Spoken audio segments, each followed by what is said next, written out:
உறக்கச் சொல்லுங்கள் நிகழ்ச்சிக்கு மீண்டும் உங்களை அன்போடு வரவேற்கிறது புதிய தலைமுறை. ஒரு சிந்தனையை, ஒரு கருத்தை, ஒரு விஷயம் பத்தின ஒரு புரிதலை எல்லோருக்கும் எடுத்து சொல்லணும், பதிவு செய்யணும் அப்படிங்கிற அந்த ஆர்வம் எல்லோருக்குள்ளேயும் இருக்கும். பெரும்பாலானவர்களுக்கு இருக்கும், குறிப்பா படைப்பாளிகளுக்கு இருக்கும். ஒரு மாற்று கருத்து பதிவு செய்கிற பட்சத்துல அதை எதிர்க்கிறது அப்படிங்கிறதும் அதிகமாக ஆரம்பிச்சிருச்சு. பெருமாள் முருகன், புலியூர் முருகேசன், துரை குணா, கண்ணன் போன்ற எழுத்தாளர்கள் தாக்கப்பட்டதாக இருந்தாலும் சரி, சமீபத்தில் இந்த கடந்த 2 வாரங்கள்ல புதிய தலைமுறை தொலைக்காட்சி நிறுவனம் தாக்கப்பட்டது. அதனுடைய ஊழியர்கள், இந்த நிகழ்ச்சியில பங்கேற்பாளர்கள் எல்லோருமே விமர்சனத்திற்கு, கடுமையான ஏச்சுகளுக்கு உள்ளாக்கப்பட்டது அப்படின்னு நம்ம பரவலாக இந்த விஷயங்களை பார்த்துட்டு வந்திருக்கோம். இப்ப இதை பத்தி தான் நம்ம ரொம்ப விரிவா பேச போறோம். கருத்து சுதந்திரத்தை வெளிப்படுத்துவதற்கான ஒரு ஆரோக்கியமான சூழல் இந்த சமுதாயத்துல இருக்கா இல்லையா அப்படிங்கறத பத்தி தான் விரிவா பேச போறோம். நேயர்கள் வந்திருக்கிறாங்க. அதே மாதிரி 4 சிறப்பு விருந்தினர்களும் வந்திருக்கிறாங்க. திரு ஐயநாதன், ஊடகவியலாளர், பத்திரிகையாளர். அடுத்ததாக திரு அருணன், எழுத்தாளர். அடுத்ததாக திரு அனிதா கிருஷ்ணமூர்த்தி, எழுத்தாளர். இறுதியாக பானு கோம்ஸ், அரசியல் விமர்சகர். நிகழ்ச்சியை இந்த பக்கத்திலிருந்து நாம தொடங்கலாம். தன்னுடைய கருத்தை ஒரு மனிதன் தைரியமா, சுதந்திரமா வெளிப்படுத்துவதற்கான ஒரு ஆரோக்கியமான சூழல் இருக்கா இல்லையா, அதுல என்ன பிரச்சனை இருக்குன்னு நீங்க நினைக்கிறீங்க? கொஞ்ச நாளுக்கு முன்னாடி ஒரு ஃபேஸ்புக்கில் ஒருத்தங்க எழுதுறாங்க, ஒரு அரசியல் தலைவர் ஒருத்தர் இறந்து போகிறாரு. அந்த மாநிலத்தையே ஸ்தம்பிக்கிற அளவுக்கு ஒரு சின்ன வேலையை கூட, ஒரு மருத்துவமனைக்கு கூட போக முடியாத ஒரு சூழல் உருவாகுது.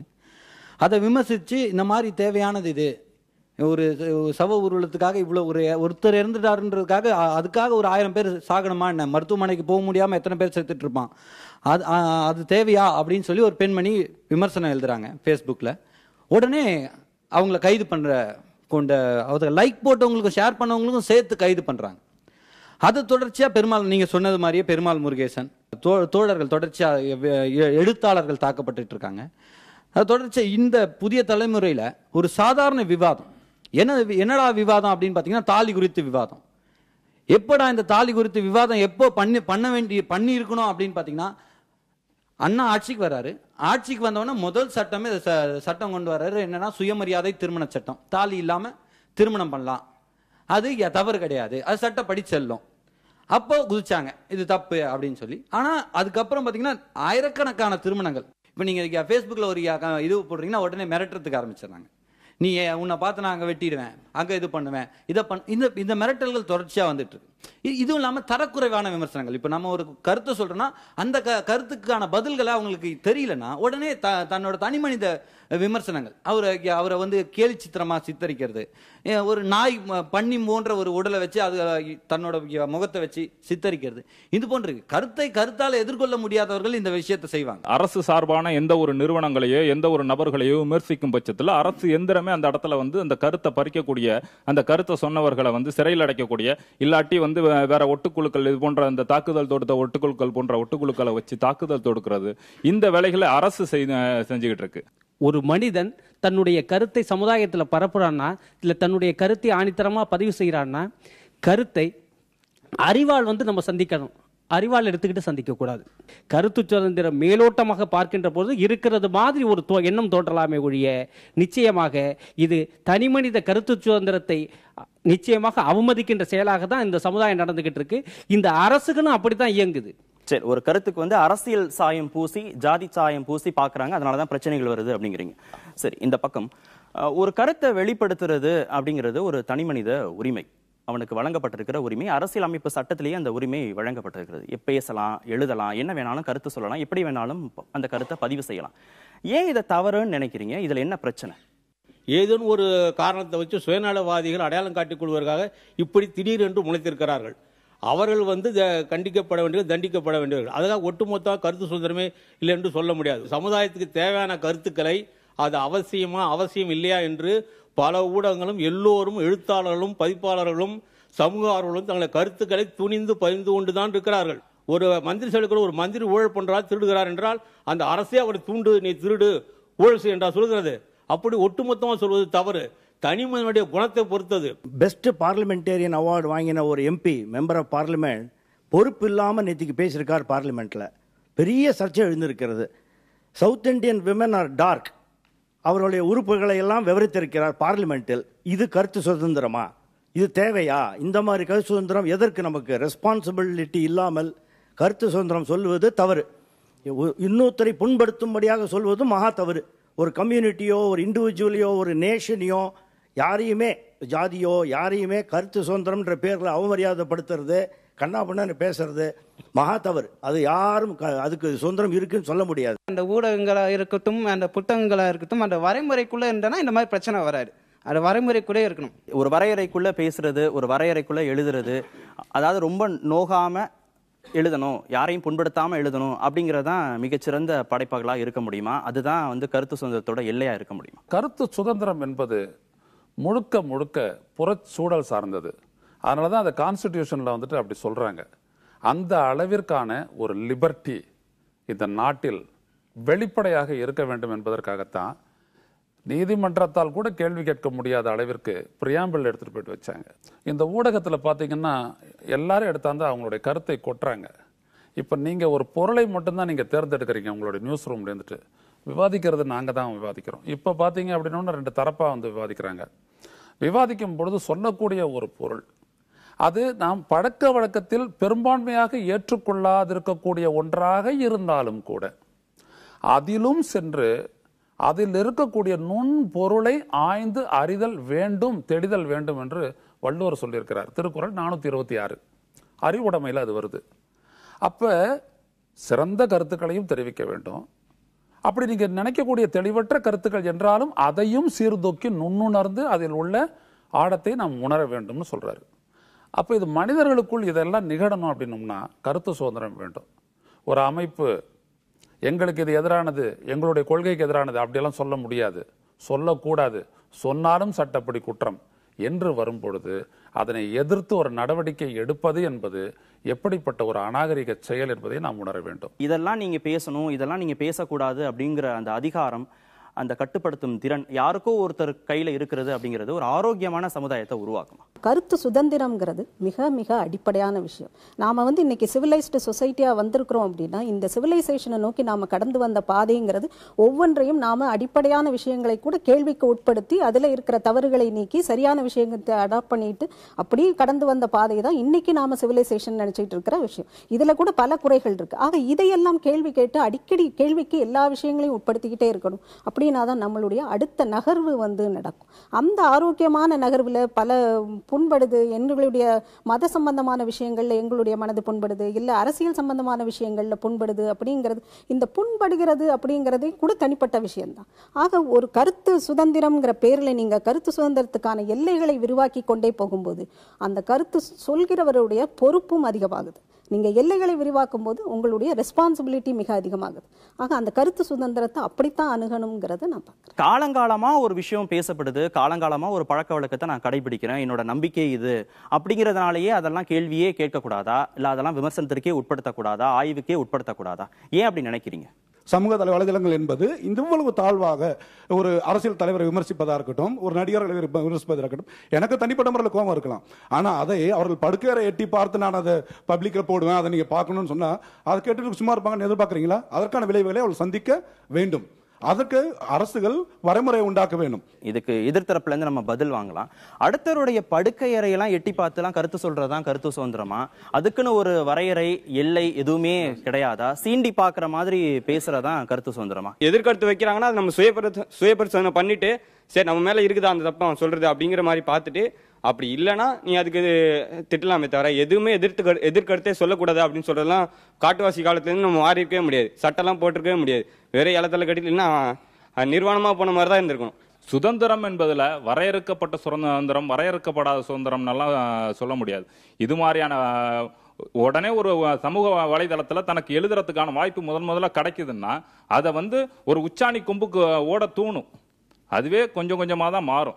எல்லா சுதந்திரங்களும் கிடைக்க கிடைக்க அது ஒரு பண்பட்ட ஒரு தளத்துக்கு மாறும். அந்த பண்பட்ட தளத்துக்கு மாறுறதுக்கான ஒரு கருத்து சுதந்திரத்தை இந்த அரசும் சமூகமும் அனுமதிக்க வேண்டிய தேவை இருக்கு.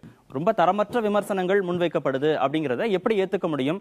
தனி மனித சீண்டல்களை எப்படி அனுமதிக்க முடியும்? என்ன வேணா எழுதலாம் அப்படிங்கிற அடிப்படையில் என்னுடைய கதையுடைய நாயகன் ஒரு வக்கீல ஒரு டாக்டர் அப்படின்னு சொன்னா ஒரு டாக்டர் மனசு புண்படும் அப்படின்னு சொல்லி விட்டுட்டே போனா என்னால் எந்த ப்ரொஃபஷன் பத்தியும் எழுத முடியாது. அதுல வந்து ஒருத்தர் பேர் கொண்டு வந்து இந்த பேர் உடையவர் மனசு புண்படும்னா நான் இல்லாத பேருக்கு ஒரு டைரக்டரி தேடி எடுத்து தான் எழுத முடியும். அப்புறம் இந்த இந்த இந்த இந்த நாட்டு மக்களை பத்தி எழுதக்கூடாது, அவங்கள பத்தி. அப்ப எதை பத்தி தான் எழுதுறது? ஸோ நான் அதை பத்தி எழுதுறதுக்கும் ஒரு காரணம் இருக்கு. அவங்க கிட்ட இருக்கிற ஒரு குறைபாடை காட்டுறதுக்காகவோ எதுக்காகவோ எழுதலாம். ஆனா எதை வேணாலும் எழுதலாம் அப்படிங்கிற சுதந்திரம் இப்ப இருக்கு அப்படிங்கிறது வந்து இந்த சமூக வலைதளங்கள் வந்ததுக்கு அப்புறம் அப்படிங்கிறது ஒரு உண்மைதான். எல்லார் கையிலையும் அந்த அந்த ஒரு பவர் கொடுக்கப்பட்டிருக்கு. அதை வந்து நீங்க வந்து எதிர்கொள்வதற்கான மெக்கானிசமும் கொடுக்கப்பட்டிருக்கு. அது இன்னும் எவால்வ் ஆகணும். நேரு பிரதம மந்திரியாக இருக்கிற பொழுது ஒரு பாராளுமன்ற உறுப்பினர் ஒரு சொல்ல தவறா பயன்படுத்திட்டார். இது இன்னைக்கு குறிப்பில் இருக்கு. அந்த சொல்ல வந்து யாருமே கவனிக்கல. அந்த சபாநாயகர் கவனிச்சுட்டு அவை ஒத்தி வைக்கப்படுகிறதுன்னு சொல்லிட்டார். அவை ஒத்தி வைக்கப்படுகிறதுனா நேருக்கும் ஏன் ஒத்தி வைக்கிறாருன்னு தெரியல, இருக்கிற உறுப்பினர்களுக்கும் தெரியல. அவர் போயிட்டு நேருக்கு ஒரு சிலிப்பு கொடுத்து அனுப்பினாரு, கைண்ட்லி மீட் மீ இமிடியேட்லி. அந்த சிலிப்பு போனோடனே நேரு போயிட்டு என்னங்க இந்த மாதிரி சொல்லிட்டீங்களா அப்படின்னு. உங்கள் கட்சியை சார்ந்த, இவரும் அதே கட்சியை சார்ந்தவர் தான், உங்கள் கட்சியை சார்ந்த ஒரு உறுப்பினர் இந்த சொல்லை இந்த அவையில் பயன்படுத்தி இருக்கிறார், அது தவறானது, அதை அவர் வந்து ஓப்பனா இந்த அவையில் வந்து நான் திரும்ப பெற்றுக் கொள்கிறேன், மன்னிப்பு கேட்டாலுடைய நான் அவையை கூட்ட மாட்டேன் என்று சொல்லுகிற மரபு இருந்தது. அந்த உறுப்பினரும் அந்த அவைக்கு வந்து நான் மன்னித்துக் கொள்ளுங்கள், நான் தவறாக அந்த சொல்லை பயன்படுத்தி விட்டேன் சொன்ன மரபும் இருந்துச்சு. அவை கூடியது நடந்தது. அப்போ ஒரு மரபெல்லாம் இல்ல அப்படின்னு இல்ல ஒரு சமூகத்தில் ஒரு தலைவர் ஒருவர் செய்கிற தவறை இன்னொருவர் சுட்டிக்காட்டி திருத்துகிற நிலை இருந்துச்சு. அதுக்கு தான் அதை சொல்ல வரேன். அது அவையா இருக்கட்டும், பொது இடமா இருக்கட்டும், பொது மேடையா இருக்கட்டும், எழுதுறதா இருக்கட்டும். ஆனா அவன் சுட்டி காட்டுகிற ஆளே இன்னைக்கு இல்லாமல் அதற்கு ஒரு குழு சேர்ந்து எழுதுகிறவனை அடிக்கிறது, பாடுறவனை அடிக்கிறது, நாடகம் எடுக்கிறவங்களை அடிக்கிறது, சினிமா எடுக்கிறவங்களுக்கு மேல போராட்டம் நடத்துறதுன்னு சொன்னா திருத்துகிற மனம் நலமும் இந்த அரசுக்கு இருக்கோ இல்லையோ இந்த சமூகத்தில் இல்லாமல் போய்விட்டதுன்னு நம்ம ஒரு பதிவு செய்யணும். அதுக்கு விளக்கம் கேட்டுடலாம். அனிதா கிருஷ்ணமூர்த்தி, இதை பத்தி தான் எழுதணும், இதெல்லாம் பேசணும் அப்படின்னு ஒரு வரவரையை வச்சுட்டே இருந்தோம்னா எதை பத்தி தான் பேசுறது, எதையுமே விமர்சனத்திற்கு உட்படுத்தக்கூடாதா?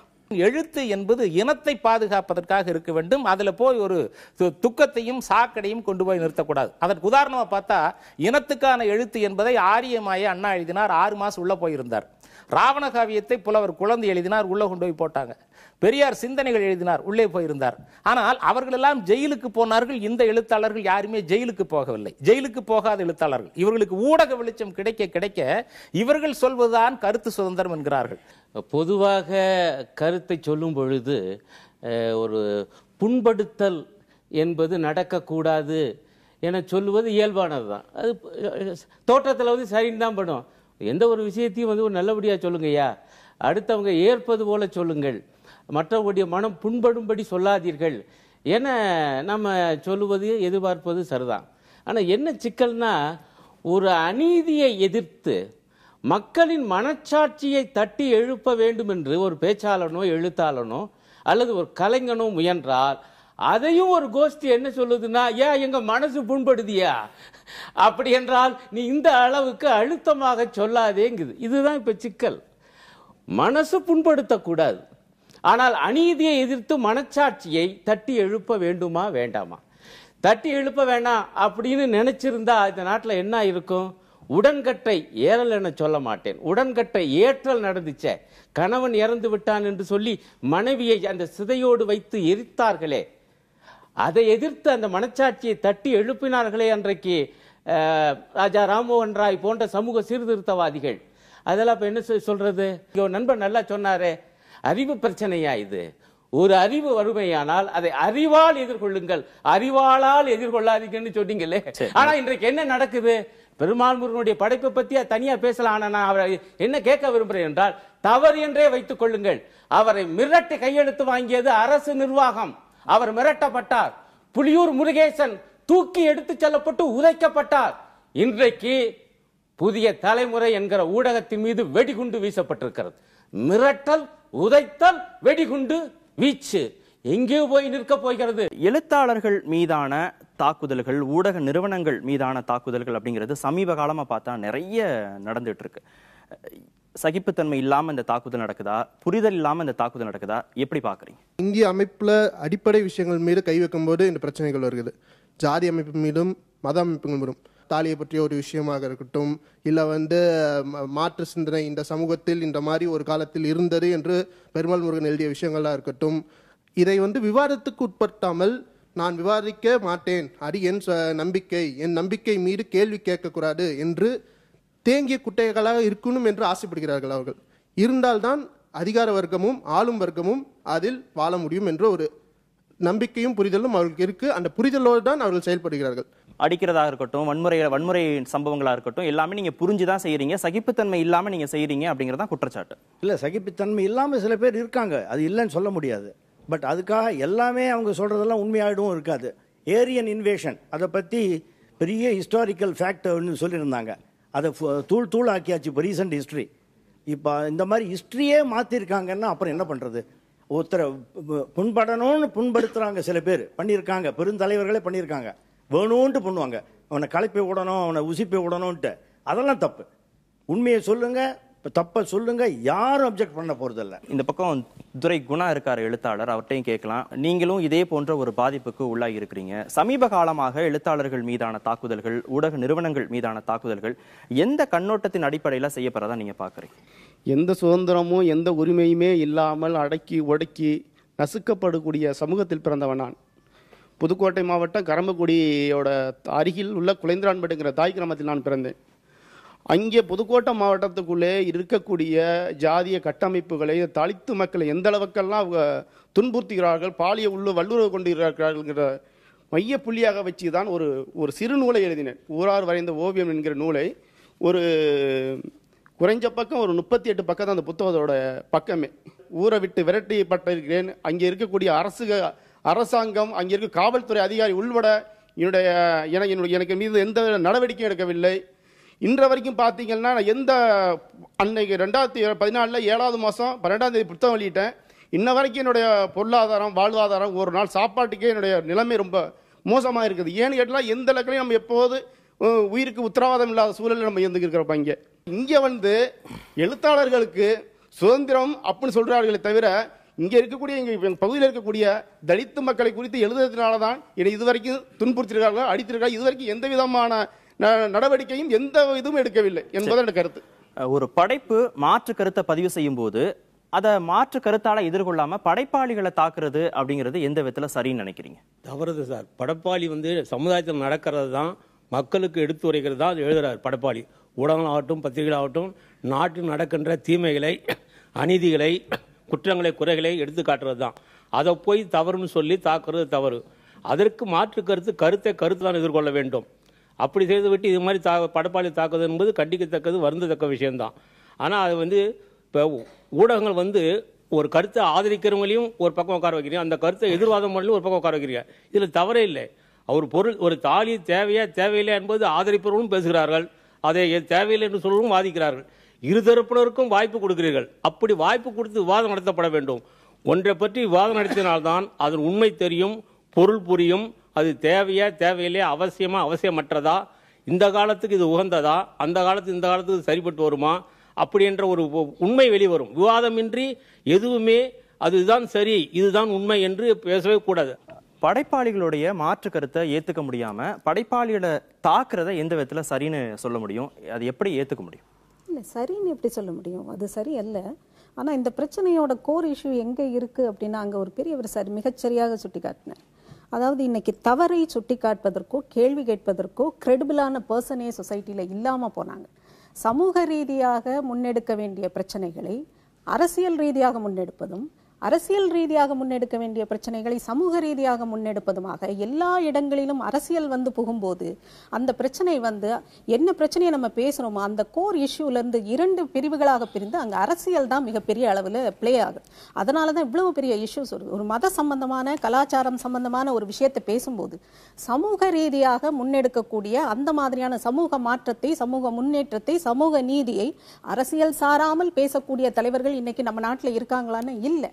அதை அரசியல் தலைவர்கள் பேசுகிறார்கள். அப்ப அரசியல் ரீதியான கருத்து சுதந்திரத்தை அதே அரசியல் கட்சி தலைவர்கள் சரின்னு ஏத்துக்கிறாங்களான்னா இல்லை. கருத்து சுதந்திரத்தை பேசுகிற அரசியல் கட்சிகள் தனக்கு சாதகமான கருத்து வரும்போது அதை வந்து கருத்து சுதந்திரம் சொல்றதும், எதிர்கருத்து வரும்போது அதை வன்முறையால எதிர்கொள்றதுமான இரட்டை நிலை இருக்குது. அதே விஷயங்களை சமூக ரீதியான பிரச்சனைகளை பேசும்போதும் இதே அரசியல் பார்வையோடு முன்வைக்கும் போது அங்க கருத்து சுதந்திரம் பெரிய கேள்விக்குறியாகும். ஒரு மனிதன் இல்ல ஒரு படைப்பாளி தன்னுடைய நீண்டகால வலி வேதனையை பதிவு செய்கிற பொழுது அது இன்னொரு தரப்பை கோவப்படுத்துது, இன்னொரு தரப்பை வந்து தேவையில்லாம சீண்டுது அப்படிங்கறத எப்படி ஏத்துக்க முடியும்? அப்ப இவங்களுடைய வலியும் வேதனையும் அவங்க பதிவு செய்யவே முடியாதா? பாதிப்பை தானே எழுதினார். இப்போ துரை, குணா இல்ல முருகன் யாரா இருந்தாலும் பாதிப்பு அவங்களுக்குள்ளே ஏற்பட்ட பாதிப்பு, அவர்களுக்கு ஏற்பட்ட பாதிப்பு. அதை எழுதுறதுக்கு இந்த நாட்டில் இடம் இல்லை என்றால் நாம் அதற்காகத்தான் வெட்கி தலை குனிய வேண்டும். அதை எழுதுனாங்க இல்லையா, அதற்காக நாம் பாராட்டப்பட வேண்டும். இதை எழுதுறதுக்கான இடம் இருக்கணும். ஒருவேளை ஒரு வாதத்திற்காக அவர்கள் சொன்னது தவறு, பெருமாள் முருகன் சொன்னது தவறு, அவர் ஒரு வரலாற்றை சரியாக சொல்லவில்லை, எதிர் வரலாற்றை எழுதலாமே. அது உங்களுக்கு ஒரு வாய்ப்பு அளிக்கிறது அல்லவா சரியான வரலாற்றை எழுதுவதற்கு. ஒரு பாரம்பரிய பூமியான இந்த நாடு விடுதலை பெற்றதற்கு பிறகு தனக்கென்று ஒரு அரசமைப்பை கொடுத்து அந்த அரசமைப்பில் கருத்து சுதந்திரத்திற்கு பாதுகாப்பும் என்று அளிக்கப்பட்ட உறுதி தூளாகிறது. எனவே இதை பற்றி தான் நாம் கவலைப்பட வேண்டுமே ஒழிய நம்மை பற்றி எதை வேண்டுமானால் நாமே தானே செய்கிறோம். இரண்டையும் செய்வதும் இந்தியர்கள் தானே, இரண்டையும் ஆராய்வது தமிழர்கள் தானே, இரண்டை பற்றி பேச போவதும் நாம் தானே இதற்கு மாற்று கருத்தும் சொல்ல போகின்றோம் என்கின்ற மனநிலையில் இருந்து இதையெல்லாம் பார்க்க வேண்டும். ஒரு கருத்தை பதிவு பண்ணும்போது சமுதாயத்தில் அது என்ன மாதிரியான விளைவுகளை ஏற்படுத்தும், அதை புரிஞ்சிருந்து அந்த படைப்பு வந்து வெளிவரணும் அப்படின்னு சொல்றாங்க. உதாரணத்துக்கு உங்க மீதே இந்த குற்றச்சாட்டு முன்வைக்கப்பட்டது, உங்களோட ஊராட்சி மன்ற தலைவர் அதை பேசியிருக்கிறார். எங்க ஊரை சேர்ந்த கல்லூரி மாணவிகள், பள்ளி மாணவிகள் வெளி இடத்துக்கு போக முடியல, பள்ளிக்கு போக முடியல, நீங்க என்ன எழுதிருக்கீங்க அப்படிங்கிற புரிதலே அவங்களுக்கு கிடையாது. ஆனா அவங்க அந்த கேள்வி எதிர்கொள்ள வேண்டிய கட்டாயத்துக்கு தள்ளப்பட்டுட்டாங்க. இப்படிப்பட்ட ஒரு கருத்து தேவையா? ஏற்கனவே அமைதியா இருக்கிற இல்ல பிரச்சனைக்குரிய இருக்கிற சொசைட்டில இந்த அமைதியை சீர்குலைக்கிற மாதிரியோ இல்ல பிரச்சனையை அதிகப்படுத்துற மாதிரியோ ஒரு கருத்து தேவையா அப்படிங்கிற கேள்வி நியாயமானதானே? தப்படிக்காத விஷயத்தையும் அங்கே அடிமைத்தனத்தை செய்ய வேண்டிய விஷயத்தையும் நான் சொல்லும்போது அவருக்கு கோபம் வருகிறது. அந்த கோபத்தை எங்கே சொந்த சாதிக்கிலேயே அவர்கள் தூண்டிவிட்டு ரொம்ப நுட்பமாக நம்மளை தாக்குகிறார்கள். இது அவங்களுக்கு கொஞ்சம் கூட புரியவே இல்லை. இதுவரைக்கும் எங்கள் ஊருக்குள்ள புத்தகத்தை குறித்து பேச போவது அவர் அப்படி சொல்றாரு, இவர் இப்படி சொல்றாரு சொல்றாரு தவிர நான் இதை சொல்கிறேன், இந்த புத்தகத்தை படித்து இந்த புத்தகத்தை கருத்தில் பிடிக்கவில்லை அப்படி இதுவரைக்கும் யாரும் சொல்லவே இல்லை. இன்றைக்கு எழுத்தாளர் கேட்கிறார் பாத்தீங்களா, என்னங்க அமைதியா வாழணும், சிக்கலே வரக்கூடாதுங்க, எல்லாம் சௌஜன்யமா இருக்கணும், எதையும் சீண்டாதீங்க என்று பொதுவாக இந்த தரப்புல ஒரு எண்ணம் இருக்குது. ஆனால் அது ஒரு மயான அமைதி. அந்த அமைதியை தான் இந்த சமுதாயம் கேட்கிறதான்னு அவர் கேட்கிறார். நாங்க ஒடுக்கப்பட்டுக்கிட்டே இருப்போம், கோயிலுக்குள்ள போய் திண்ணூரை எடுத்துட முடியாது, பேசாம எடுக்காமலே இருங்க, எவ்வளவு காலத்துக்கு இருக்க முடியாது, இருக்க மாட்டாங்க. அப்படி என்றால் ஒரு புதிய விழிப்புணர்ச்சி பெறுகிற ஒரு மக்கள் தொகுதி எழுந்து வரும்போது, ஐயா பிரச்சனையை உருவாக்காதீங்க, பிரச்சனை இல்லாம எழுதுங்க, அதுக்கு எழுதவே வேணாம். நான் தவறு இருந்தால் தங்களை திருத்திக் கொள்ளுகிற சமூகம் தான் மேலும் முன்னேறும். அதை விட்டு ஐயா சிக்கலே வேணாம் ஐயா, எதை பத்தி உள்ள உண்மைகளை நீ வெளிப்படையாக பேசாதே என்றால் அது உயிர்ப்புள்ள எழுத்தாகவே இருக்காது. அவங்க கருத்து சொல்றாங்க, அவங்களோட உரிமைகளை சொல்றாங்கன்னாக்க எதிர்த்தரப்புல இருந்து அந்த கருத்துக்களால் உங்க அந்த கருத்தை மறுக்கிறதுக்கான சுதந்திரத்தை செய்யுங்க. அதை செய்யக்கூடாதுன்னு சொல்லவே கூடாது. நீங்க எம்.ஆர். ராதா இருக்காரு, ராமாயணத்துக்கு எதிராக கீமாயவனும் ஒரு நாடகம் நடத்தினாரு. என்ன சொன்னாரு, அதை முடக்கிறதுக்காக வந்தாங்க. இதை பிடிக்காதவங்க நீங்க உள்ளர வராதிங்க, அப்படிதான் ஏற்கனவே ஒரு கருத்து சுதந்திரம் நீ நடத்தவே கூடாதுன்னு சொல்லக்கூடாது. அதே கம்ப ராமாயணம் எழுதுறதை எதிர்த்து தான் புலவர் குழந்தை ராவணகாவியம் எழுதினாரு. இரண்டுக்குமான கருத்து சுதந்திரம் இருக்கணும். அதை ஆய்ந்து பார்த்து அதை நம்மளோட எதிர்ப்புகளை பதிவு செய்யணுமே ஒழிய ஒரு எழுத்தாளனையோ ஒரு கருத்தையோ நீ சொல்லவே கூடாது அப்படின்னு எந்த காலத்திலையும் சொன்னாக்க அந்த இடத்தில் கருத்து சுதந்திரம் இருக்கின்றதா என்ற ஒரு மிகப்பெரிய கேள்விக்குறி எழும். ஒரு கருத்தை நாம் முன்வைக்கின்ற போது அதை மாற்று கருத்தால் எப்படி ஒரு மனிதன் தன்னுடைய கருத்தை வலிமையாக ஆணித்தரமாக சபையினில் வைக்கின்றானோ அதே விதமாக எதிர்கருத்துடைய நபரும் தன்னுடைய கருத்தை ஆணித்தரமாக இந்த சமுதாயத்தில் வைத்தால்தான் இந்த சமுதாயம் ஒரு சரியான நிலையில் செல்கிறது என்ற அளவுகோலை நாம் எட்ட முடியும். அவங்க கிட்டே கேட்டுடலாம். ஒரு எழுத்தாளருக்கு நீங்க நிறைய கட்டுப்பாடுகள் விதிக்கிறீங்க. பொறுப்புணர்வோடு எழுதணும், எல்லை அறிஞ்சு எழுதணும், மனசு புண்படாம எழுதணும்னு. அதே மாதிரி மாற்று கருத்துக்களை முன்வைக்கிற தரப்புல உங்ககிட்ட இருந்தும் அதே மாதிரியான எல்லைகள் இருக்கணுமா வேணாமா? அப்படி எல்லைகள் இருக்கு அப்படின்னு நீங்க வரையறுத்துக்கிட்டீங்கன்னா ஏன் இந்த மாதிரியான வன்முறை தாக்குதல்கள், தொலைபேசியில மிரட்டுறது, வீட்டுக்கு போய் மிரட்டுறது, அடிக்கிறது, உச்சகட்டமா வெடிகுண்டு வீசுறது இது மாதிரிலாம் நடக்குமா? ஒரு மனிதன் வந்து இப்படிதான் சிந்திக்கணும், இதுக்கு மேல சிந்திக்க கூடாதுன்ற ஒரு விஷயம் கண்டிப்பா கிடையாது எங்கேயுமே. ஏன்னா சிந்தனைன்றது வந்து அவனுக்குள்ள வர ஒரு ஊற்று நீர் மாதிரி வந்துட்டே இருக்கும். ஆனா அது வந்து பொது இடத்துக்கு வந்து நம்ம எடுத்துட்டு போகும்போது நம்ம சொல்ற சிந்தனைகள் மற்றவர்களுக்கு பாதிப்பு ஏற்படுத்துமா? கருத்து சொல்றோம், தப்பே கிடையாது, எல்லாருக்கும் அந்த உரிமைகள் இருக்கு. ஏன்னா நம்ம இந்தியாவில் இருக்கு. அதுக்காக ஃபர்ஸ்ட் நம்ம சொல்ற கருத்தை நாம அனலைஸ் பண்ணணும். நம்ம சொல்லலாமா சொல்லக்கூடாதுன்னு. இல்லை எனக்கு ஒரு கருத்து வந்துருச்சு, இதை நான் சொல்ல போறேன் சொல்லிட்டு அதுக்கப்புறம் பின்விளைவுகள் வந்து என்ன அடிக்கிறாங்க, நான் சொல்றது தப்புன்னு சொல்றாங்க அப்படின்னு சொல்றதுதான் தப்பு. கருத்து சுதந்திரம்ன்றது வந்து உனக்குள்ளே ஒரு எல்லைகளை உருவாக்கணும். பிடிக்காம சொன்னா அடிப்பீங்க, அதுல அடிக்கிறது வந்து தவறு. அடிதடி எடுக்கிறது யாரும் இங்க இருக்கிறவங்க சுதந்திரம் இருக்குன்னு பேசுற யாருமே அடிதடியை இவங்க நடத்துற தாக்குதல ஆதரவு இருக்கவங்க இல்ல. ஆனா என்ன சொல்ல வரேன்னா, இந்த தாக்குதல் நடத்துனவங்க எல்லாமே யாருன்னு பாருங்க, ஒரு ஃப்ரிஞ்ச் எலிமெண்ட்ஸ். அதாவது ஒரு பொலிட்டிக்கல் கெயினுக்காகவோ, அந்த கட்சியில பேர் வாங்குறதுக்காகவோ, இல்ல ஒரு ஜாதி அமைப்புல பேர் வாங்குறதுக்காகவோ முயற்சி செய்யற ஒரு ஃப்ரிஞ்ச் எலிமெண்ட்ஸ்.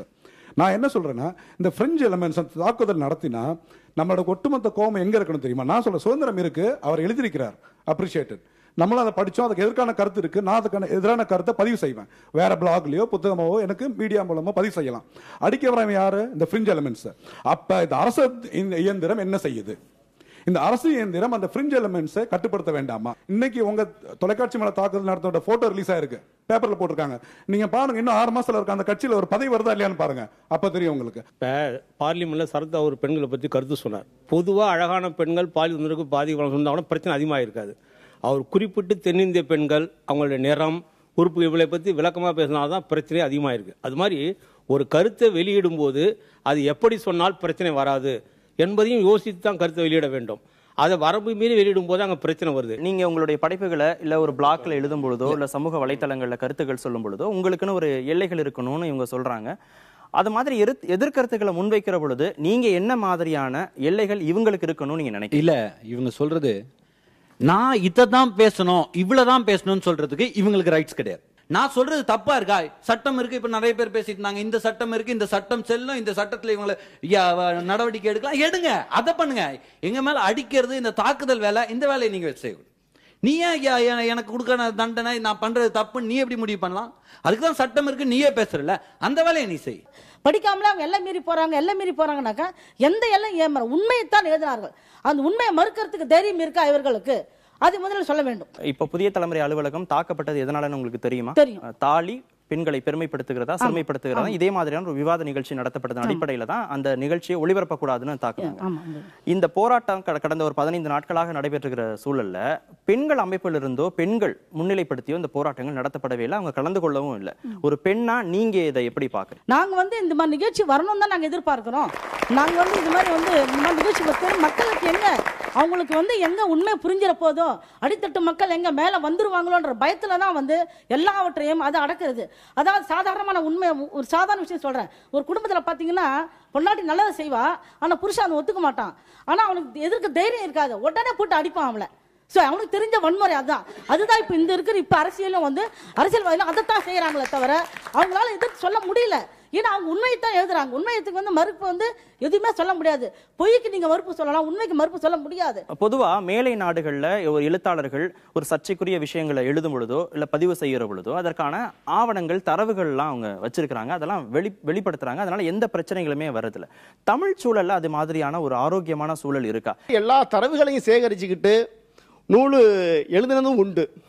அதெல்லாம் சிறுகதை இருக்கு, நாவல் இருக்கு, ஒவ்வொரு தளங்களும் ஒவ்வொரு விஷயம், வரலாற்று நாவல் நூல் இருக்கு. எதுக்கு தரவுகள் தேவை, எதுக்கு தரவுகள் இல்லைங்கிறதுக்கெல்லாம் நூல்லே சொல்லிடுவாங்க. அணிந்துரையாளர்கள், உரையாளர்கள் அதிலே சொல்லிடுவாங்க. ஆகவே அதுக்கு அந்த நூல் உங்களுக்கு தவறாகப்பட்டது என்றால் மறுப்பு நூல் அவர் எழுதலாம். ஜெயகாந்தன் நூல்கள் இருக்கு. அவர் சில நேரங்களில் சில மனிதர்கள்னு ஒரு நூல் எழுதினார். அதில் ஒரு குறிப்பிட்ட இனத்தவரை அவர் சார்ந்து எழுதியிருக்கிறார், குச்சப்படுத்துற மாதிரி எழுதியிருக்கிறார்னு ஒரு புகார் வந்துச்சு. அவர் ஒரு மாநாட்டில் கலந்துகிற பொழுது இந்த நூலை எழுதியவர் இந்த மாநாட்டில் கலந்து கொள்ளக்கூடாதுன்னு அவரை எதிர்ப்பு தெரிவித்தாங்க. அவரும் நேரடியாக மேடையில் ஏறி எனக்கு இந்த மேடையில் பேசுறதுக்கு வாய்ப்பு இருக்கிறத நான் பேசுகிற பொழுது அந்த நூலை பற்றி பேசுகிறேன்னு சொல்லிட்டு அவர் இறங்கிட்டார். திருப்பி வாய்ப்பு கிடைக்கிற பொழுது அந்த நூலை பற்றி ஒரு விளக்கமாக எழுதுகிற பொழுது நான் அனுபவத்தை எழுதுகிறேன். என்ன அனுபவத்தை எழுதுகிறேன்னு சொன்னா, என்ன இந்த சமூகத்தில் இருக்கிறதோ அதை நான் அப்படியே பதிவு செய்து வைத்திருக்கிறேன். ஒருவேளை இந்த சமூகத்தில் இல்லாததை நான் எழுதியிருக்கிறேன் என்று யாராவது சொல்வார்களே, ஆனால் இந்த அவையிலிருந்து எழுந்து நீங்கள் அதற்கு எதிரான ஒரு நூலை நீங்கள் எழுதுங்கள், நான் முதல் படியாக நான் வாங்கிக் கொள்கிறேன் என்று சொல்லுகிற ஒரு பதிவை அவர் செய்தார். அதே மாதிரி ஒரு எழுத்தாளன் எழுதுகிற நூலில் இருக்கிற குறையை உங்களுக்கு வேண்டுமானால் நீங்கள் ஒரு நூலை எழுதி அவர் குறையை நிவர்த்தி செய்யுங்கள். ஆனா அதுக்காக அருவாள் எடுத்துக்கிட்டு போயிடறான் அப்படின்னு சொல்றதுங்கிறது அறிவுடைமையாக சொல்ல முடியாது. ஒண்ணு. ரெண்டாவது, இது செய்யறத பூரா படிக்காதவங்களே இல்லை. அப்ப படிச்சவங்க மத்தியில தான் இவர் ஐயா சொன்ன மாதிரி இந்த இனத்தின் அடிப்படையில் ஒரு எழுத்தை பார்க்கிற ஒரு துர்பாக்கியம் இந்த நாட்டில் இருக்கு. எங்களுக்கு இருக்கிற எல்லா உரிமையும் அவங்களுக்கு இருக்கு. இங்க பிரச்சனை எங்க வருதுன்னா, இந்த பக்கம் இருக்கிறவங்களுக்கு அந்த எழுதக்கூடிய ஆற்றல் அப்படிங்கிறது இருக்கு. நாங்க பதில் கேட்கலாம், நீயும் எழுது அப்படின்னு. பிரச்சனை எங்க வருதுன்னா, என்னால் எழுத முடியாது, நான் எனக்கு தெரிஞ்ச பாஷையில நான் பேசுறேன், இதுதான் எனக்கு தெரியும். ஸோ யார் எதிர்க்கிறார்கள் அப்படின்னு பார்த்தீங்கன்னா, எழுத தெரிஞ்சவன் எழுத்தால தான் எதிர்ப்போம். அவன் கத்தி எடுத்துட்டு வரப்போறது இல்லை. ஸோ இந்த இடத்துல என்னன்னா, இங்க அரசாங்கமும் அந்த அமைப்புகளும் இந்த எழுத்தாளனை பாதுகாக்க வேண்டும். அதுதான் ஒரே வழி. ஏன்னா எல்லாருமே எழுதிட முடியாது. புதிய தலைமுறை மீதான தாக்குதல், நிகழ்ச்சி தயாரிப்பிலிருந்து அதில் பங்கேற்ற அனைவர்கள், பார்வையாளர்கள் எல்லாருமே தொடர்ந்து அந்த இணையதளங்களில் விமர்சனத்திற்கு உள்ளாகி இருக்கிறாங்க. இது சம்பந்தமாக கருத்து சொன்ன அத்தனை பேரும் மிரட்டப்பட்டிருக்கிறார்கள். வன்முறையின் உச்சமாக இந்த நிகழ்வுகள் சமீப காலமாக பார்க்கப்படுகிறது. 2 வார காலமாக ஒரு சமத்தன்மை இல்லாத ஒரு சூழலை உருவாக்கி இருக்கிறது. எப்படி பார்க்குறீங்க? இல்லை, இது வன்மையாக கண்டிக்கத்தக்கது. அதாவது இந்த அளவுக்கு உச்சபட்சமான ஒரு வன்முறையின் மூலமான ஒரு எதிர்ப்பை தெரிவிக்கிறதுங்கிறது எந்த வகையிலும் ஏற்றுக்கொள்ள முடியாத ஒரு செயல்னு சொல்லலாம். ஆனால் அதே நேரம் நீங்கள் அவங்க கிட்ட கேட்டீங்க, இவர்களுக்கு என்ன எல்லையை நீங்கள் சொல்கிறீங்க. அதே மாதிரி நான் அந்த முதல்ல கருத்து சுதந்திரம் எல்லையற்றது, அதனுடைய எல்லைகளை நீங்கள் விரிவுபடுத்தும் போது அதற்கான ரெஸ்பான்சிபிலிட்டியும் அதிகமாகுதுன்னு சொன்னேன். அதே இதுதான் ஒரு காட்சி ஊடகம். இப்போ ஒரு எழுத்தாளர் எழுதும்போது அவருடைய புத்தகம் அவருடைய பார்வையிலிருந்து என்ன நீங்கள் ஒரு கருத்தை பல தரவுகளை எடுத்து எழுதினா கூட அடிப்படையில் அது உங்கள் பார்வையிலிருந்து உங்கள் வார்த்தைகளின் மூலமாக உங்களுடைய எழுத்தாகத்தான் வருது. அப்போ அது உங்களுடைய கருத்து, அது பொதுத்தளத்துக்கு நீங்கள் விடுறீங்கும் போது ஒரு குறிப்பிட்ட இது நீங்கள் புனைவுன்னு சொன்னீங்கன்னா புனைவுக்கான அந்த டெஃபினிஷனுக்குள்ளே அது இருக்கணும். வரலாறுன்னு சொன்னீங்கன்னா வரலாறுக்கான தரவுகளோடு நீங்கள் இந்த தெளிவை எழுத்தாளர்கள் கடைபிடிக்கணுங்கிறது அடிப்படையான விஷயம். இதை எழுத்தாளர்கள் மிஸ் பண்ணும்போது தான் பிரச்சனைகள் வருது. அப்போ அந்த பொறுப்பு தான். ஒரு கருத்தை நீங்கள் சொல்லும்போது ஒரு சர்ச்சைக்குரிய கருத்தாகவே இருந்தால் கூட அந்த பொறுப்பை நீங்கள் உணர்ந்திருக்கிறீங்களா, அதை உணர்ந்துக்கணும் அப்படிங்கிறது தான் என்னுடைய. ஒரு விஷயத்தை விவாதிக்கிறதுனாலேயே அதனுடைய பெருமையோ தன்மையோ சீர்குலைந்து போய்விட போறதில்லை. கருத்து சுதந்திரத்திற்கான சூழல் இந்த நாட்டில் இருக்கிறதா என்றால் இல்லை. இதான் உண்மை. அடிப்படை சுதந்திரம், ஜனநாயக சுதந்திரம், போராட்ட சுதந்திரம் இருக்கிறான்னா இல்ல. ஆனா இந்த அரசும் ஆள்கின்றவர்களும் ஆளுமைக்கு வரக்கூடிய அரசியல்வாதிகளும் ஒரு மயான அமைதியை மட்டும் விரும்புறாங்க. ஒரு கருத்தை சொல்லும் பொழுது தந்தை பெரியார் சந்திக்காத எதிர்ப்பா, ஒரு கருத்தை சொல்லும் பொழுது இந்த நாட்டினுடைய எத்தனையோ தலைவர்கள் சந்திக்காத எதிர்ப்பா. அன்னைக்கு நாடக நடிகர்களா இருந்தவங்கள வெள்ளையர் ஆட்சிக்கு எதிராக எப்படி குரல் கொடுத்தாங்க, அவங்க காணாத இதுவா? நீங்களும் துணிந்து நெல்லுங்கள் என்று நான் சொன்னதற்கு காரணம், துணிந்து நின்றால் மட்டுமே கருத்து சுதந்திரத்தை பாதுகாக்க முடியும். அதற்கு இரு தரப்பும் ஒப்புக்கொள்வார்கள் என்று மட்டும் நான் நினைக்கின்றேன். அனிதா கிருஷ்ணமூர்த்தி, பண்பாட்டு தளத்துல இயங்குற ஒரு விஷயத்தை ஒரு காட்சி ஊடகம் கேள்விக்கோ ஆய்வுக்கு உட்படுத்தவே கூடாதா? அதற்கான சுதந்திரம் காட்சி ஊடகத்துக்கு கிடையாதுன்னு நினைக்கிறீங்களா? இளைஞர்கள் மத்தியில் 2 விதமான கருத்து இருக்கு. பெண் ஆபாசமாக உடை அணியலாம் அல்லது ஜீன்ஸ் போட்டுக்கலாம் அப்படிங்கிற மாதிரி ஒரு சிந்தனை வந்ததுக்கு பின்னால பெண் சுதந்திரமாக எப்படி வேணாலும் இருக்கலாம், அவ கருத்தில் ரீதியா உடைகளை கூட அவர் ஜீன்ஸ் டிஷர்ட் இது மாதிரி போட்டுக்கலாம் அப்படின்னு ஒரு கலாச்சாரம் இருப்பது தவறுன்னு ஜேசுதாஸ் ஒரு தடவை சொன்னார். ஒரு 2 மாசத்துக்கு முன்னால ஜேசுதாஸ் ஒரு அறிக்கை கொடுத்தார். ஜேசுதாஸ் சொன்னது சரிதான் என்று சொல்லி 75% பேர் வாக்களிச்சிருந்தாங்க. அப்ப அந்த 75% பேர் யார் என்று நாம் யோசித்த போது இந்த இன்டர்நெட், இந்த வலைத்தளங்கள், இது மாதிரி நவீன ஊடகங்களை எல்லாம் பயன்படுத்துபவர்கள் இளைஞர்கள் தான். அப்ப இளைஞர்கள் தான் சொல்றான் பெண் ஜீன்ஸ் போட்டு கூடாது, டாப்ஸ் போட்டு கூடாதுன்னு சொல்றது இளைஞர் தானே ஒழிய முதியவர்கள் அல்ல அப்படின்னு புரிஞ்சுக்க முடியுது. அது கலாச்சார தளத்திலையும் பண்பாட்டு தளத்திலையும் ஒரு பிரச்சனை இளைஞனுக்கு ஏற்படுத்துது. அதனால இளைஞர்கள் எடுக்கிற முடிவு வேறு, சமூக ஊடகங்கள் எடுக்கிற முடிவு வேறு, அரசாங்கம் எடுக்கிற முடிவு வேறு, அரசியல்வாதிகள் எடுக்கிற முடிவு வேறு. இப்படி எல்லாம் நாம் கலந்து போயிட்டா கடைசியில கொண்டு நிறுத்த வேண்டிய இடம் அரசியல் சட்டமும் அரசாங்கமும் சட்டமும் தான் அப்படின்னு நிக்குது. எனவே அதன் அடிப்படையில் பார்க்கிற போது ஒரு காட்சி ஊடகத்தில் எந்த விஷயத்தையும் விவாதிப்பதற்கு கொண்டு வரலாம். அந்த விஷயம் மக்களுக்கு பயன்பட்டு அதன் மூலம் இந்த காட்சி ஊடகத்திலிருந்து கிடைத்த நன்மைகள் எங்களுக்கு இருக்கு அப்படின்னு சொல்லி மக்கள் நினைக்கிற போது காட்சி ஊடகத்தில் எந்த பிரச்சனையும் விவாதிக்கலாம் என்பதுதான் என்னுடைய அடிப்படை. அருணன், பெண்கள் சார்ந்த ஒரு விஷயத்தை பேசுற பொழுது பெண்களே அதிகமாக முன்வந்து போராடாத ஒரு சூழ்நிலையில ஆண்கள் இந்த பிரச்சனைக்கு இவ்வளவு முக்கியத்துவம் கொடுத்து போராட வேண்டிய காரணம் என்ன? இந்த பிரச்சனை நீங்க எப்படி பார்க்கறீங்க? அது ஒரு அடையாளம். இந்த குறிப்பிட்ட பெண் திருமணம் ஆனவளா இல்லையா என்பதற்கு ஆணுக்கு என்ன அடையாளம்? பெண்ணை பெருமைப்படுத்துகிறதா சிறுமைப்படுத்துகிறதா? அந்த தலைப்பை மிக கவனமாக நீங்கள் தேர்வு செய்திருக்கிறீர்கள். பெருமைப்படுத்த கூடும் என்பதையும் அதுல உள்ளடக்கி தான் நீங்க தலைப்பு கொடுத்திருக்கீங்க. ரெண்டு பேரையும் அழைத்து பேசுகிறீர்கள்.